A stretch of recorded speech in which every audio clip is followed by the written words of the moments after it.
You're watching my favorite channel on YouTube, and I'm talking about the Ultimate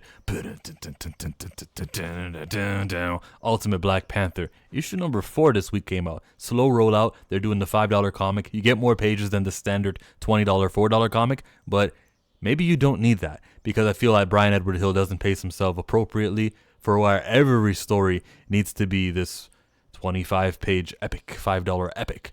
It's not working for me. And in every comic book in the last few months, I've been going, okay, we can slow down. He's not in practice. This isn't normal for Bryan Edward Hill to do. He has experience doing comic books that are cheaper, that are $20, 20 pagers. Okoye wastes his 2 pages in the beginning talking to the people. Everyone, Wakanda forever, big splash page, meant nothing to me. And we get to Shuri and her talking about T'Challa. Means little to me. You see this page here? She's sleeping, and it's very clear that she's sleeping with nothing on her face from the top angle that you see up top. So the second image, to reinforce how there's nothing on her face, is useless to me. You can just skip over to image number 3, where there's a drip on her. Her saying, oh, it's sweat. And the shock of, oh my God, that all of these beats weren't needed. They're filling pages. I'm done on that. Now, with the sweat, this villain is wearing so much covering the body that I can't imagine a droplet of sweat so large landing from above and reaching Okoye. And then also not even realizing it, the villain not realizing it, having Okoye make all that. Okoye says the word sweat out loud. Lackluster. Can we get to the Ultimate Black Panther? Shuri's alright. I like the way that Shuri kind of figured out that this was a former Dora Milaje type of stance that they were using, that this enemy was using. Says the word Ishwatu. And then it's obvious that this is a person who's like turned their back on the country. That's cool to have a traitor and someone that we can all hate. How dare you? This is supposed to be Wakanda. You're supposed to love this stuff. Whatever the motivations were, I'm interested to see as we dig into who this character, this villainous character is, this traitor, who is the reason why T'Chaka died in the Ultimate Universe, in the alternate Ultimate Universe.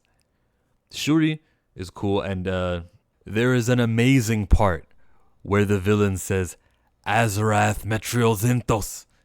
Not really, but this, I don't know, took over Shuri's body, and like something's hurting her in her eye. All she did was say words. She was cornered. It was the end of the line. And that mystery of what this power is it bloodbending? Is it attached to the Vodou Khan? We don't know anything about the Vodou Khan yet. That mystery and their mysticism, it's something there. There's something there. And so I'm interested in sort of more of that. Even though the beginning was slow, we got to some action, and in comes T'Challa to save the day. And that's always what the Black Panther's supposed to be. Time does pass in this universe. They don't have to worry about, oh my God, people are going to age. Because, you know, there's going to be like a Secret Wars coming up any minute now. They don't have to worry about, oh, where are we going to be 30 years from now? This universe will come to a closing. That's the whole reason for it. So that you can do deaths, and you can do time passing, and you can do incursions. You know, a whole universe has to be at stake. They're not going to sacrifice the 616, not the people in charge. Time passes, and he's back in town. He's back in Wakanda. And he gets through without alerting anybody. T'Challa has secrets, and he has an inner circle, which includes some foreigners. You can imagine how that's going to be kept. Even those 2 spy dudes are on the outsides. Their names was Faxul and Anon, those 2 people. At this time, I'd like to ask for help. What exactly is happening here? There seems like there's 2 points of impact, and they're on her hands. We also see her back take a blow. And there's a swoosh underneath. So it's something is it wind? Something is making her get hurt.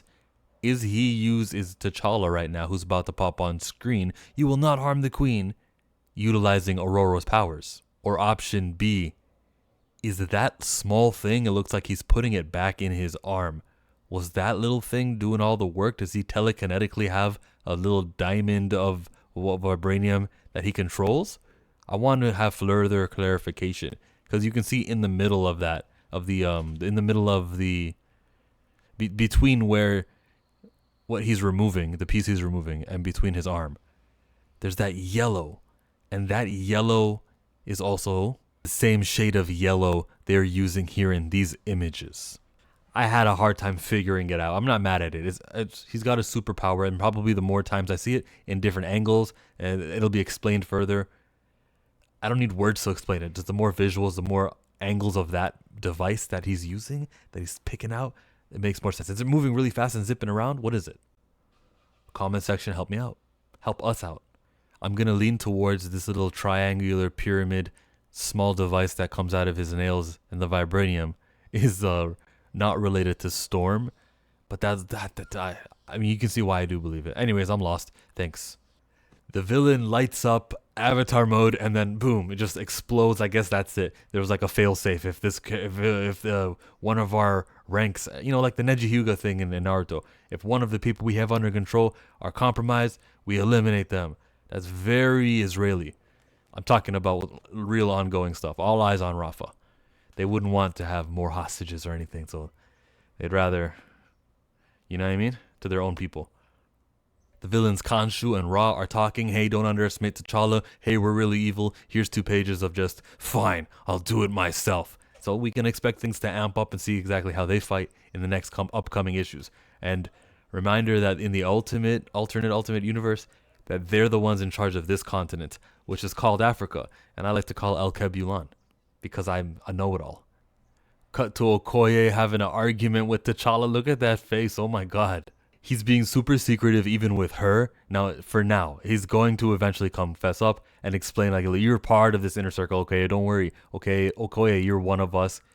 And who's us? We got Eric Stevens, or Killmonger, actually. Doesn't look like his last name is Stevens. Shuri's there. Of course, she had to be in the know. Storm. We don't even know her real name. Just call this person Storm and call this person Eric Killmonger, okay? These are the words that we're going to use for them. They're friends of mine of Wakanda. Yeah, that's the new click. How's Okoye supposed to receive that? And he's saying no more secrets while still not talking about what the Voodoo Khan said about the Woman of Light. This is your love interest. There is secrets still. Of course there is. What T'Challa said in the beginning of the argument was, yeah, I only do these things to protect everybody. I'm being secretive, and it's a matter of safety and this and that. That's still what he believes in. So there's a drama between a wife and a husband. They will divorce. Of course they're going to divorce. Of course there's going to be a split. And what a surprise it would be if Okoye is like, you know what, I'm going to be a traitor also. Let's see what if that person who was a former Dora Milaje can be whisked away and brainwashed by these foreigners, so can I. I don't see what case you can make.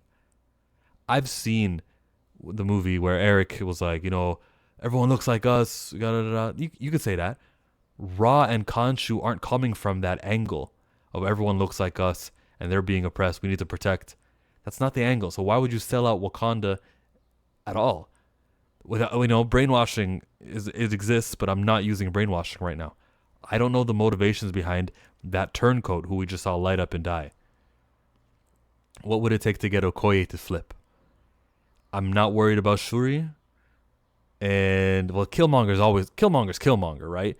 His 616 persona is a villain, so I wouldn't be surprised to see him go villain. Storm, I would. I don't think you waste Storm and make Storm a villain.